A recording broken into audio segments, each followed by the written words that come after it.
In today's video, I'm going to show you how to build a complete content idea vault in Notion, from setting up your master database to creating the exact view layouts that top creators use to stay organized and never run out of post ideas. Notion is incredibly flexible, but that flexibility can also feel overwhelming if you don't have a clear structure in place. By the end of this tutorial, you'll have a system that turns scattered thoughts into a polished, publish-ready content calendar. If you find this helpful, please like and subscribe, and let's get started. Let's begin by creating the foundation of your entire system, the master database. Open a new page inside your Notion workspace and type a / followed by the word database. From the menu that pops up, select Database Full Page. This creates a standalone database page, which is much more powerful than an inline database because it gives you full access to all view options and sorting features later on. Once the blank database appears, go ahead and give it a name at the top. I call mine Content Idea Vault because it sounds both secure and inspiring, but you can name it whatever makes sense for your workflow. You'll notice the very first column is already there, and it's labeled Name by default. Click on that column header and rename it to Content Idea. This is where each row will represent a single piece of content you plan to create, so giving it a clear label from the start keeps everything intuitive.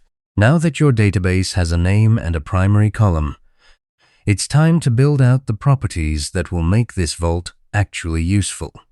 Click the plus sign that appears to the right of your last column. This is where you add the metadata that will help you sort, filter, and plan your content. The first property you want to add is status. In the property type dropdown, select Status.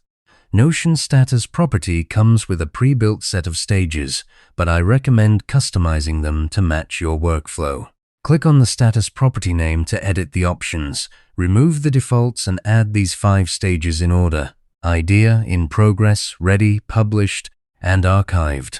This simple pipeline gives you a visual progress tracker, so you always know where each piece of content stands.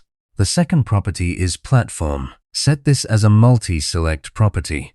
This is crucial because a single idea might work across YouTube, Instagram, TikTok, and a newsletter all at once.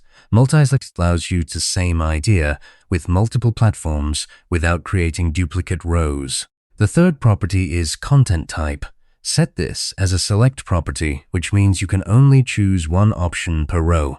Your options here might include short-form video, carousel, long-form, or thread. This helps you quickly scan your database and see what formats you're prioritizing. The fourth property is post date. Set this as a date property. This is where you'll schedule when the content goes live, which becomes the backbone of your calendar view later. Finally, add a property called Hooks Notes and set it to text. This is your dumping ground for quick thoughts, potential opening lines, or any rough notes that come to mind when you first have the idea. Don't overthink this, just get it down. With your properties set up, the real magic happens when you create different view layouts. Notion allows you to look at the exact same data in multiple ways, and each perspective serves a different purpose in your planning process. Click the Add View button that's currently showing the default table view. You'll be prompted to name your new view and choose its type. The first view I recommend is a Kanban board. Name it Pipeline and select Board as the view type. In the board settings, group by the status property. Now you'll see columns for idea, in progress, ready, published, and archived. You can literally drag and drop a card from one column to the next as your content moves through your workflow. This is incredibly satisfying and gives you a tactile sense of progress. The second view you want to create is a calendar view. Click Add View again, name it Schedule, and select Calendar. In the calendar settings, make sure the date property is set to post date. Now you can see your entire month at a glance.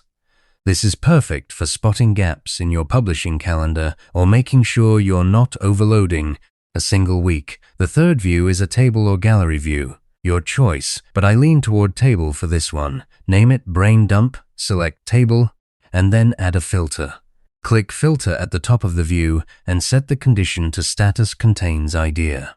This creates a distraction-free list where only raw, unprocessed ideas appear. No clutter, no published posts, just pure brainstorming space.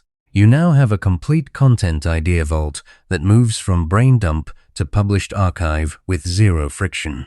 The beauty of this system is that it grows with you.